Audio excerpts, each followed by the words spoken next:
Guy Hervé Sérodé, véritable homme de terrain et proche de ses parents, est député de Guiglo Commune.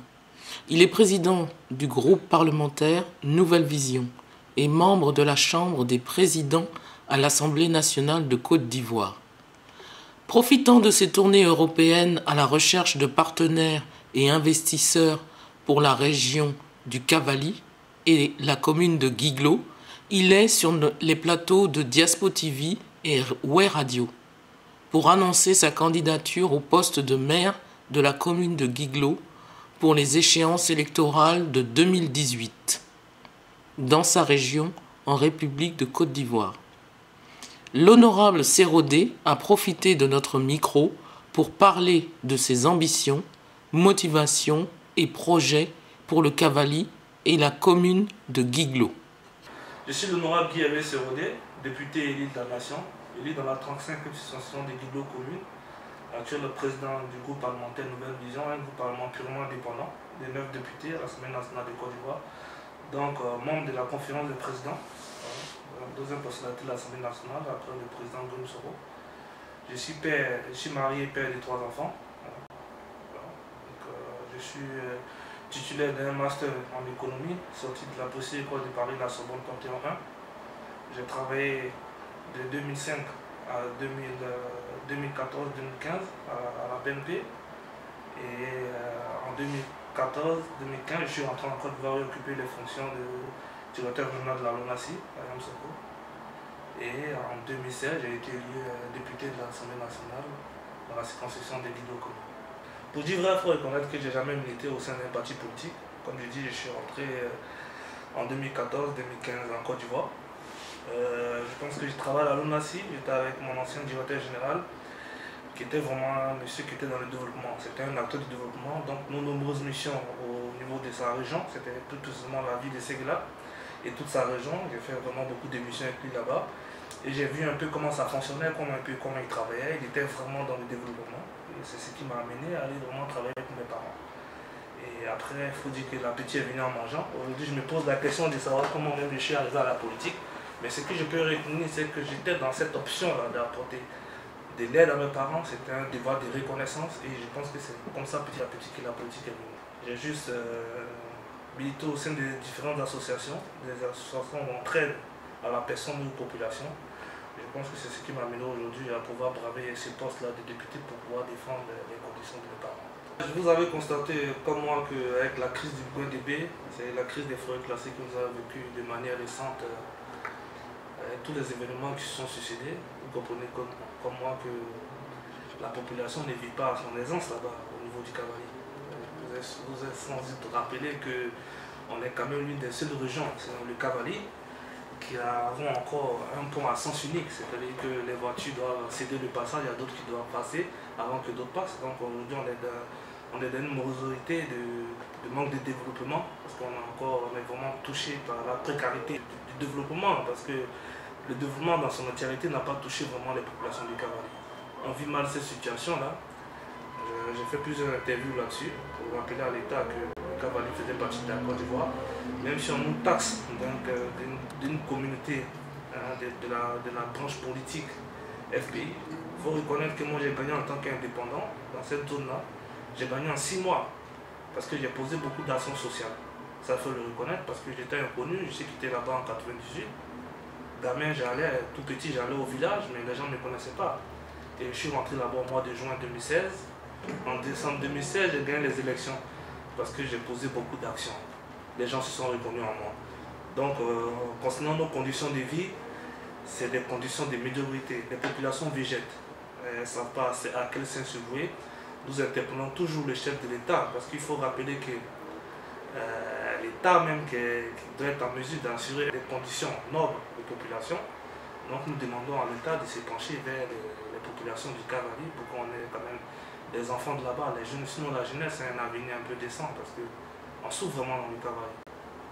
Concernant la réconciliation, bon, vous avez écouté comment le discours du président de l'Assemblée nationale depuis la première session, depuis la première année, dans son discours de la rentrée solennelle qui a prôné la réconciliation. Mais à vrai dire, la réconciliation n'a pas atteint son parachute chez nous. Puisqu'aujourd'hui, vous remarquez qu'il y a on a encore des prisonniers politiques, des gens qui sont en prison.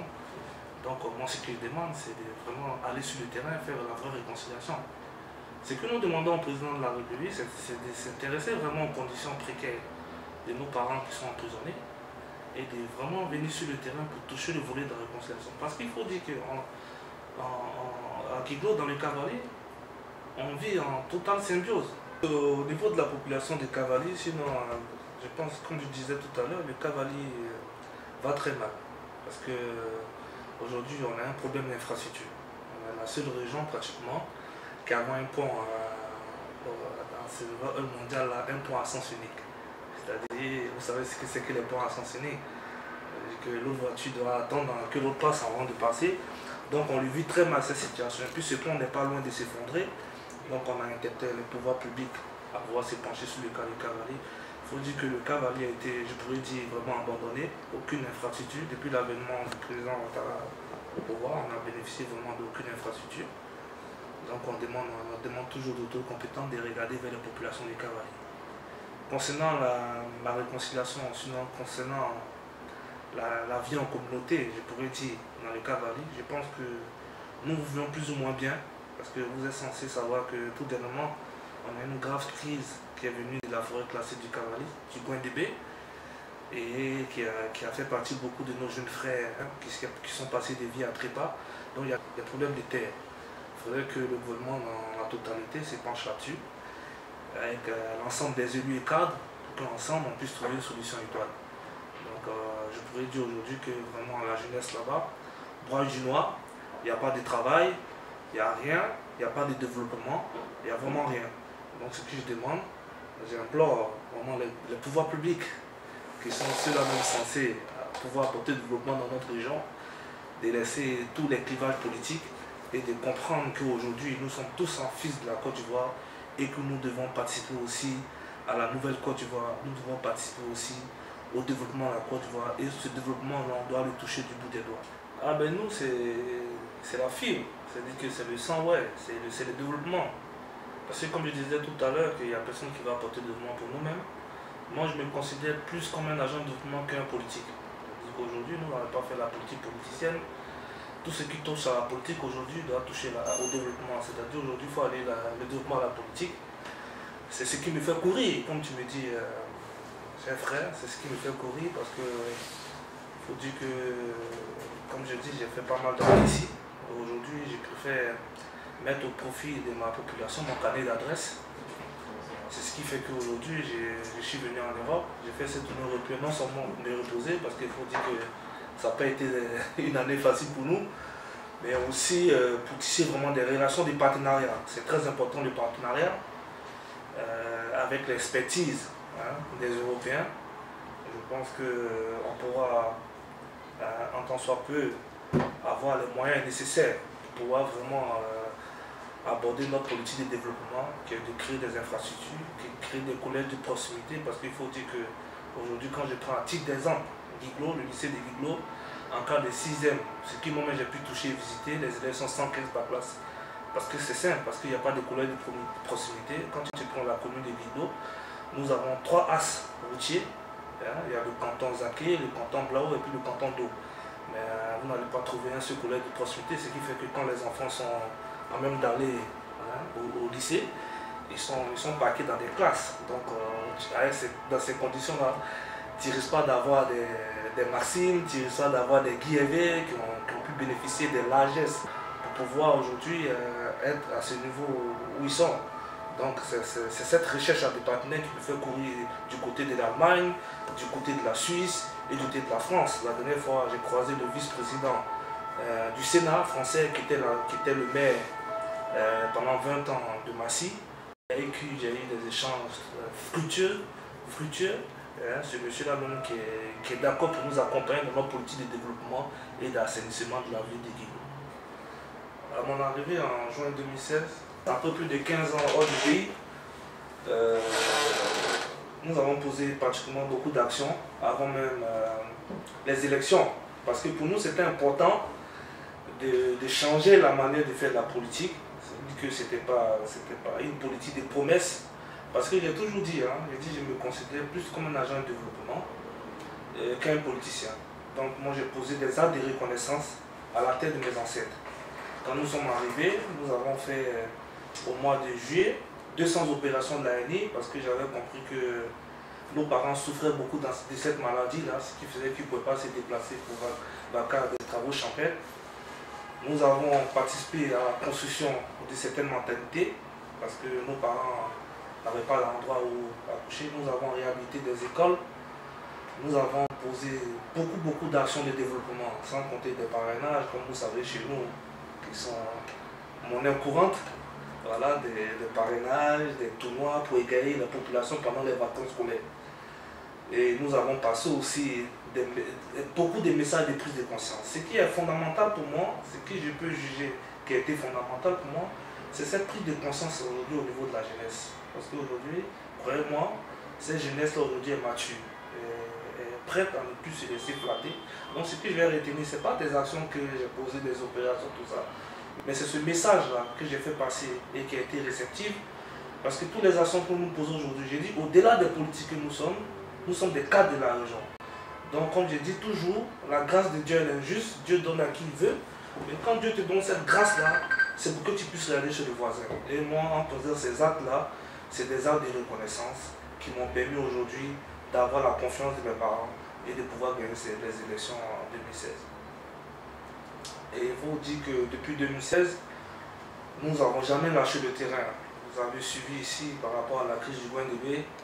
On est monté au créneau avec les élus. Le pouvoir en place a senti que dans le Cavalier, il y avait vraiment des élus qui étaient même en mesure de défendre les intérêts aujourd'hui de nos parents. On n'est pas resté là parce que la différence entre un élu et un maire, c'est-à-dire que l'élu c'est un parlementaire, le député c'est un parlementaire, il est là pour défendre les intérêts de ses parents. Et c'est ce que nous faisons. Il ne passe pas un mois sans que je me mette 2 fois mes pieds au moins à Guiglo. Et à chaque fois qu'il y a des événements malheureux ou heureux, je suis présent. Donc c'est des actions de proximité, il faut le rappeler, parce que pour pouvoir avoir l'outil, pour pouvoir défendre tes parents, il faut être proche d'eux. Et c'est ce que j'essaie de faire en visitant les parents, en visitant les chefs de village. Il faut dire que je n'ai jamais convoqué un chef de village chez moi, parce que quel que soit le statut que nous avons, nous restons des enfants, nous restons des fils de ces patriarches. Donc il faut aller vers eux. Je pense qu'il faut aller vers eux. Et c'est dans la case qu'on prend les bons conseils, et c'est dans la case qu'on a les bonnes orientations. Donc je peux dire qu'après mon élection, je suis resté vraiment proche de mes populations, avec qui j'échange. Il faut dire que je reçois énormément chez moi. En un week-end, je peux vous dire que j'ai fait au moins plus de 1000 visites. Parce que ma porte est grandement ouverte. Parce qu'un député, c'est ça. Un député, on dit que tu es l'élu du peuple. Donc c'est que dans le peuple que tu peux te reconnaître. Donc c'est ce que je m'évertue à faire, c'est ce que je me tiens à faire. Donc je pense qu'il n'y a qu'au milieu du peuple et dans le peuple que je me sens bien. Et ça, c'est des actions qui sont saluées parce que nos parents, ils ont besoin de cette chaleur-là, de leurs enfants. Ils ont besoin d'avoir une oreille attentive, ils ont besoin d'être écoutés, ils ont besoin qu'on leur passe un message, ils ont besoin qu'on les oriente. Donc c'est ce que je m'évertue à faire quand je le dis. Pour répondre à ta question de pourquoi j'ai brigué le poste de maire pendant que je suis député, il faut dire que les lois ivoiriennes déjà reconnaissent le cumul de mandats. C'est pas notre constitution ne l'éradique pas. Donc je suis déjà dans mon plein droit. Et puis c'est une ambition personnelle pour rejoindre, pour emboîter le pas aux frères tout à l'heure. Le poste de député, c'est un pouvoir parlementaire. Et là, aujourd'hui, j'ai besoin de l'exécutif. Sinon, j'ai besoin de la collectivité pour à sa juste valeur. Les actions de développement que j'ai commencé à mener chez moi. Mais il faut rappeler aussi que c'est les populations elles-mêmes, en plus de mes ambitions, c'est les populations qui m'ont demandé. Voilà, toute la jeunesse de la commune de Guiglo est motivée à ma cause. Mais c'est un intérêt commun parce qu'ils ont vu toutes les bonnes œuvres que j'ai commencé à pratiquer au niveau des Guiglo communes sans même avoir un budget. Vous savez que le député il a un salaire de 2 200 000 mensuels. Moi, en tant que président du groupe parlementaire, il y a 2 539 000. Mais je peux vous dire que chaque mois, il y a au moins 3 millions qui passent à la soupe au niveau des Guiglo. Donc j'ai besoin de cet outil de développement. Parce que tout à l'heure, je vous parlais que Guiglo manquait des infrastructures. Ce qu'il faut rappeler, c'est qu'on a le conseil régional hein, qui amène le développement, mais au niveau de la sous-préfecture. La commune appartient au maire. Le maire avec un budget hein, voté par l'Assemblée nationale, hein, dépendant des collectivités, ce budget-là doit être les recettes propres. Parce qu'il y a aussi ce qu'on appelle les recettes propres. Ce budget-là doit permettre à pouvoir créer des infrastructures au niveau de la commune. J'ai dit tout à l'heure que quand vous allez à Guiglo, vous allez voir qu'on a un manque criant d'infrastructures. On n'a pas de collèges de proximité. Les élèves sont 115 en classe de 6e. Imaginez-vous un enfant qui vient de 10 km, 20 km, qui est rentré en 6e, qui doit venir dans la commune de Guiglo.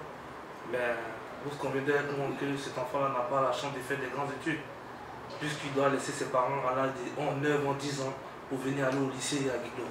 Donc c'est tout cet amalgame des choses-là qui n'ont pas été vraiment faites en 5 ans de mandature au niveau de la municipalité, qui nous amène, nous la jeunesse aujourd'hui, à pouvoir contribuer de manière efficace. Parce qu'il faut parler d'efficacité.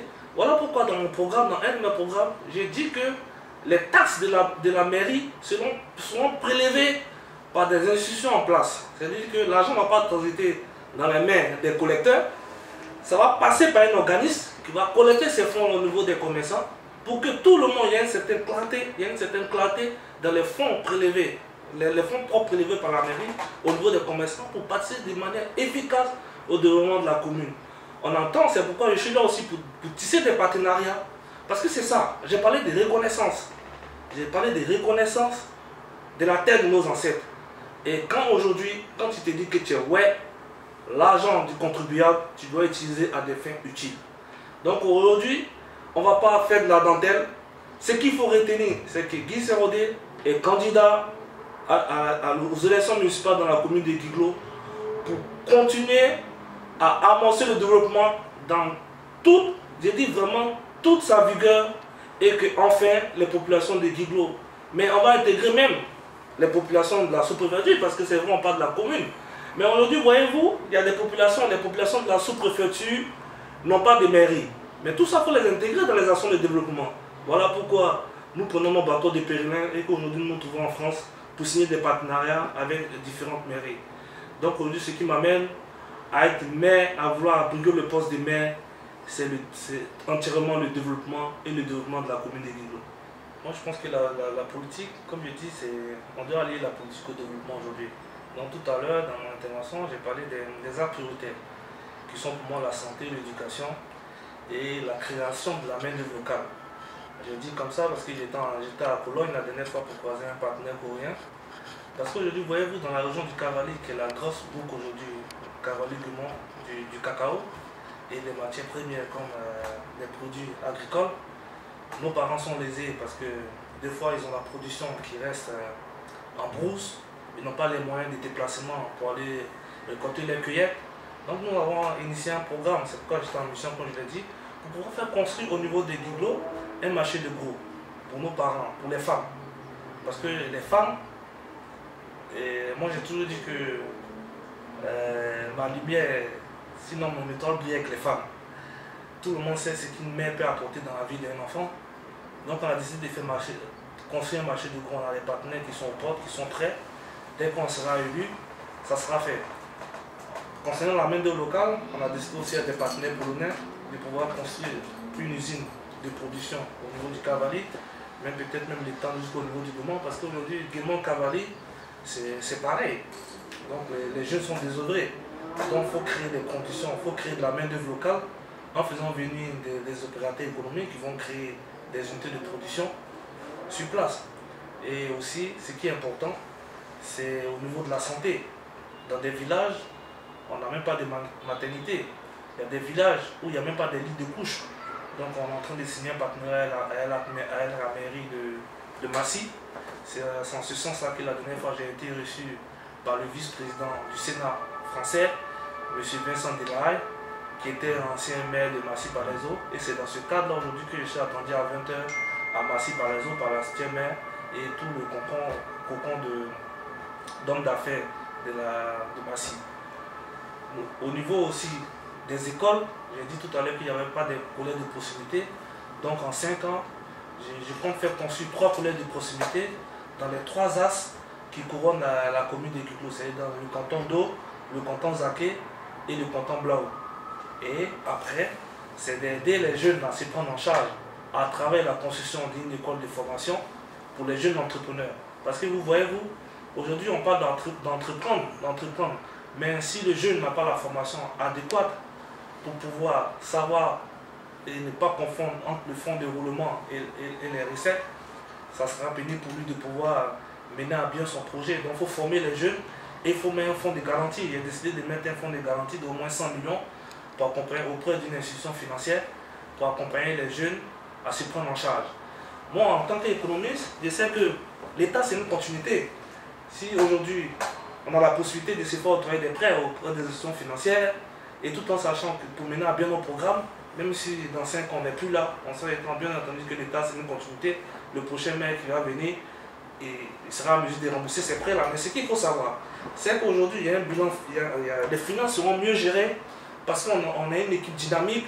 Aujourd'hui, moi, je ne vais pas faire dans le faire valoir, je ne vais pas prendre des gens parce qu'ils sont membres de ma famille. Il faut recruter les gens qui ont des compétences. C'est vrai qu'aujourd'hui, on va arriver à la mairie, on ne va pas chasser les personnes qu'on va trouver, mais ce qu'il veut dire, c'est qu'il faut les former. Parce que vous savez, la formation, elle est vraiment nécessaire dans la prise d'un poste, dans la fiche de poste. Donc, il y a plein de choses que nous avons pour la jeunesse, il y a plein de choses que nous avons pour les chefs, par exemple, les chefs de village. Il y a plein d'actions à mener. Je sais que les chefs de village seront pris en compte quand il y aura des décès. Les chefs de village qui vont décider seront pris en compte pour la mairie. Il y a plein de choses. On ne va pas s'étaler aujourd'hui, mais tout le monde à Guiglo sait que Guy Sérodé, il mène vraiment des actions qui contribuent vraiment à l'eau développement, des actions qui permettent aux populations de ne pas rester léthargiques. Parce que chez nous, la difficulté, il faut comprendre, c'est l'entraide entre les personnes. Donc aujourd'hui, de manière systématique, quand on parle de développement, on parle aussi des changements des mentalités. Et particulièrement, je parle des problèmes, on entend très bien avec les élus. Il faut dire que je fais un clin d'œil. Je suis le député de la commune de Guiglo, donc chef-lieu du Cavalier, donc représentant politique de pratiquement tous les élus. Donc j'ai des relations vraiment tout particulières avec tous les élus. Du moment où c'est l'intérêt du peuple, ouais, moi je m'y retrouve, quelle que soit la branche politique, puisque comme je dis, je suis purement indépendant dans la tête et dans l'esprit. Donc pour moi, tout ce qui va fusionner pour qu'aujourd'hui le peuple retrouve ses lettres de noblesse, il n'y a pas de raison qu'on ne soit pas en adéquation. Maintenant, quand j'ai des problèmes, quand les gens veulent tirer un peu la chapelle vers eux, c'est ce qui me pose problème. Moi, en général, je sais me faire entendre et je pense que de manière concrète et de manière respectable, on arrive vraiment à se regarder, à se parler. Sinon, en général, tout se passe bien avec les élus du gouvernement, avec les élus du Cavalier. Parce que ce qui doit nous intéresser aujourd'hui, quand on dit le ouais, c'est pas seulement au niveau du Guémon et du Cavalier, parce que les ouais sont représentés dans toutes les contrées de la Côte d'Ivoire. Et c'est pourquoi je voulais faire un clin d'œil au président, ouais leader, que je suis sur les plateformes, sur les réseaux sociaux, que je suis sur les réseaux sociaux qui font un travail colossal. Je pense que tous les ouais de la Côte d'Ivoire devaient se mettre en branle pour que ces actions-là qui mènent depuis Paris ici puissent éclabousser toutes les contrées de la Côte d'Ivoire. Parce que quand tu te dis ouais, ne reste pas dans ta maison, quand viens prendre le train en marche, parce que le ouais a besoin de prôner son indépendance. Mais l'indépendance passe par des actions de collaboration, des actions communautaires, des actions sociales, mais des actions de fraternité. Donc il faudrait qu'on se mette ensemble pour que d'une seule voix, quel que soit l'âge de la personne, comme on dit, l'autorité c'est Dieu qui la donne. Et quel que soit l'âge de quelqu'un, quand Dieu a décidé de prôner son autorité sur lui, nous devons tous le suivre. Donc je voudrais remercier vraiment le président pour toutes les actions qu'il mène. Parce que c'est ce qu'il faut. Nous qui avons la chance de parcourir un peu beaucoup de régions, nous voyons un peu comment les gens Je disais comme ça une fois que chez nous, on faisait énormément de fêtes et que les Baoulés, ils faisaient les Pakinou, ils faisaient des choses. Donc aujourd'hui, on devait un peu se réorganiser comme le président des Rois est en train de faire. On devait au niveau mondial. Il faut que les gens se prennent. Que tu sois enfant de 5 ans, jusqu'à 90 ans, 100 ans. Il faut que vous vous imprégniez de ces actions-là pour qu'ensemble, on puisse mettre la main pour faire avancer notre région, sinon pour faire avancer notre peuple et mûrir le sang qui coule dans nos veines et prôner la stabilité, surtout la stabilité, parce qu'au niveau de notre région, parce que sans paix et sans stabilité, nous ne pourrons pas y arriver. Le développement passera que par nous-mêmes, le développement passera que par les fils du Guémon et du Cavalier. Le développement passera que par nous. C'est vrai, l'État peut nous donner un coup de pouce, mais sur nous-mêmes, il n'y a pas une prise de conscience. Nous qui avons la terre, nous qui avons cette terre-là, dont on dit l'agriculture, est le socle de la Côte d'Ivoire. Et les bonnes terres qui font produire des bonnes semences se trouvent chez nous. On ne devrait pas être aussi pauvre. J'ai toujours dit que si un jour je devais refaire ma vie, je serais agriculteur. Donc j'appelle mes frères à l'union, j'appelle mes frères et je leur demande d'arrêter de vendre des terres et de travailler. Parce qu'on parle d'entreprise, on parle d'entrepreneuriat, mais les gens ne savent pas qu'avoir une portion de terre, c'est avoir une entreprise. Avoir une portion de terre, c'est avoir une entreprise. Donc c'est ce message-là que je voulais passer aux populations. Et je suis avec vous. Je voulais apporter aussi un démenti. Je profite par votre canal pour apporter un démenti. Pour dire que, comme je disais tout à l'heure, frère, je n'ai pas vraiment fait de politique en Côte d'Ivoire. Je suis rentré en 2014, j'étais à la LONASI. Et après en 2016, je ne sais pas comment, mais j'ai décidé de me jeter à la politique. Parce que je voudrais aider les parents. Et il y a des bruits qui courent que j'ai été parrainé par l'actuel maire. Mais je voudrais ici démentir pour dire que c'est archi faux. Parce que moi je suis un député indépendant. Purement indépendant. Le maire actuel est du RDR. Donc je ne vois pas comment on aurait pu collaborer. Ce qu'il faut retenir, c'est qu'en 2016, quand je rentre à Guiglo, j'ai fait une cérémonie de lancement d'une opération de 200 personnes de la NI. Mais attends, le bon vouloir, sinon le respect des autorités compétentes, veulent que vous envoyez un courrier aux autorités qui sont en place. En ce moment, il y a des autorités qui ont répondu. Ils ont fait un discours, mais ça n'est pas dit que j'ai été parrainé par eux et que j'ai une proximité avec eux. Donc, je demande vraiment de recadrer les choses. Que la politique, ce n'est pas de l'animosité. Je pense que des petits mensonges comme ça, je tiens à répondre parce que ça fait quelques temps que ça dure. Pour les jeunes qui sont à Guiglo, ils le savent, mais pour nos parents qui sont retirés dans les villages, ils ne le savent pas. Donc je tiens à me prononcer là-dessus pour dire que Guy Serodé est venu tout seul à Guiglo, parce que Guiglo c'est chez moi. Voilà, je suis du père du Guémon et de ma mère du Cavalier, mon père de Djoukoué, ma mère de Guiglo.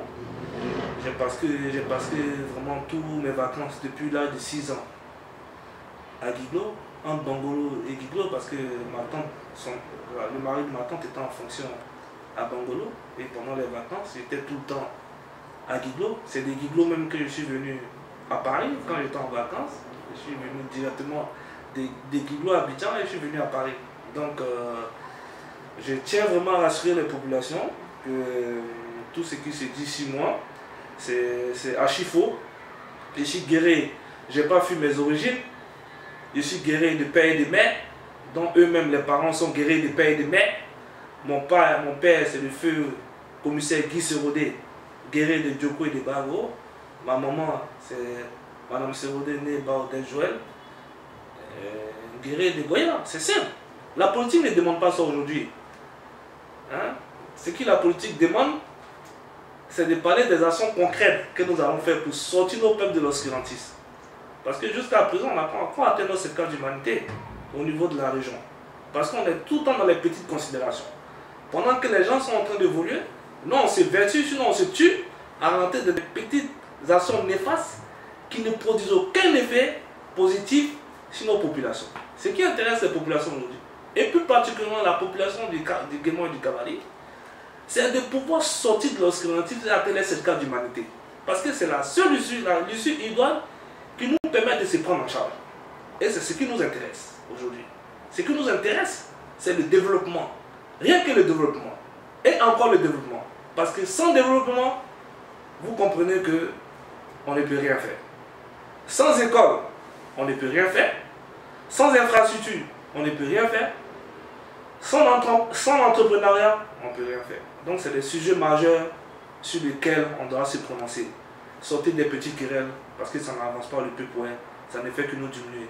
C'est nous qui nous donnons des gymnastiques sur la toile, ça ne nous honore pas. Je pense qu'on devrait bien comprendre ce message. Dans la généralité des faits, c'est ça. Je demande à mes parents de passer à autre chose. Vraiment de passer à autre chose. Tout à l'heure, je suis chez mon frère Yo Massim. J'ai retrouvé aussi des frères que je suis très content de voir. On a eu une discussion très franche. Je pense qu'aujourd'hui, le peuple aspire à d'autres choses, à d'autres éventualités. On est plutôt mieux aujourd'hui. Je pense que les crises nous ont donné beaucoup d'enseignements. Et je dis toujours que c'est au sortir des crises qu'on devient plus fort. Si à la sortie de cette crise-là, on a raté notre apprentissage de la vraie politique, on pourra se tordre encore les pouces. Donc j'insiste là-dessus pour appeler mes parents à l'union. À l'union. On peut faire des compromis, pas de compromission. Je pense que c'est comme ça qu'on peut s'en sortir. Et je sais que l'avenir est promoteur pour nous. Pour conclure, ce qu'il faut retenir, c'est le développement, c'est l'unité entre les frères, mais dans la bonne compréhension. J'ai dit que chacun peut avoir son parti politique, chacun peut avoir ses ambitions politiques, mais nous restons ouais. Aujourd'hui, je pense que, avec, comme j'ai dit tout à l'heure, il a félicité le président Yekula, avec toute cette entité là, qui essaie de se mettre en prendre un peu partout pour réunir tout le monde autour d'un idéal. Je pense que c'est une bonne initiative. Nous pouvons nous en sortir. Au peuple des Guiglo, ce que je pourrais dire, c'est de faire confiance, de nous faire confiance, comme vous avez fait confiance pour les législatives, et que je travaille en permanence pour vous, pour les populations, parce que pour moi, il n'y a que le développement. Et le développement doit venir des cadres que nous sommes. Donc je vous demande d'encourager tous vos enfants qui se tuent à monter des projets ou bien à mener des actions pour que ce peuple-là puisse retrouver ses lettres de noblesse, comme j'ai dit, et apporter ce plus-là aux populations. Voyez-vous, je pense que le peuple, c'est un peu très intelligent, avec beaucoup vraiment de bagages intellectuels. Quand vous regardez dans l'administration aujourd'hui, sinon au niveau du monde entier, vous allez trouver toujours des quelque part qui sont bien positionnés. Mais je pense que la difficulté, c'est que des fois, peut-être, parfois, ils se sentent rejetés. Donc je pense qu'il faut intégrer des mouvements, sinon des associations dignes, comme Leader, qui sont un peu représentés aujourd'hui partout dans la Côte d'Ivoire, et que moi-même je suis de manière affectueuse sur les publications. Je pense qu'ils ont beaucoup d'avenir. Il faut s'intégrer à les causes. Je demande aux populations du Guémon, du Cameroun de garder espoir. Parce que je pense que le soleil est en train de s'élever vers chez nous. Les gens ils ne voient pas. Mais comme nous, on est des hommes éclairés, on a la chance de comprendre, sinon de voir que je pense que le peuple qui a tant souffert, bientôt son heure sonnera. Et ça, je suis convaincu. Parce qu'aujourd'hui, quand vous regardez la classe politique, non seulement parlons au niveau de la classe politique, il y a des nouvelles mentalités qui sont en train de mourir au niveau de chez nous. Ce qui ne se faisait pas dans les temps anciens, en train de se faire aujourd'hui. C'est-à-dire que les populations ont compris qu'eux-mêmes doivent prôner le changement. Je profite très sincèrement pour remercier mon ami et frère Yo Massim, le directeur de la télévision Diaspora TV, et directeur aussi de la radio Radio, qui ne ménage aucun effort pour moi qui ai la chance de le suivre, sinon qui ai la chance de le connaître et de le fréquenter. C'est pour quelqu'un pour qui je peux lui faire toute mon admiration, le travail colossal qu'il fait au niveau non seulement de la diaspora, mais au niveau même des Ivoiriens, des vivant en Côte d'Ivoire, parce qu'on le suit un peu, on voit tous les reportages qu'il fait. Et grâce à lui, on a des nouvelles de nos parents, fraîchement au niveau de la France. Donc, je peux vous dire que vous avez de l'avenir. Continuez à travailler dans ce sens-là et continuez à nous apporter votre appui. Et que Dieu vous bénisse et qu'il vous garde longtemps parmi nous.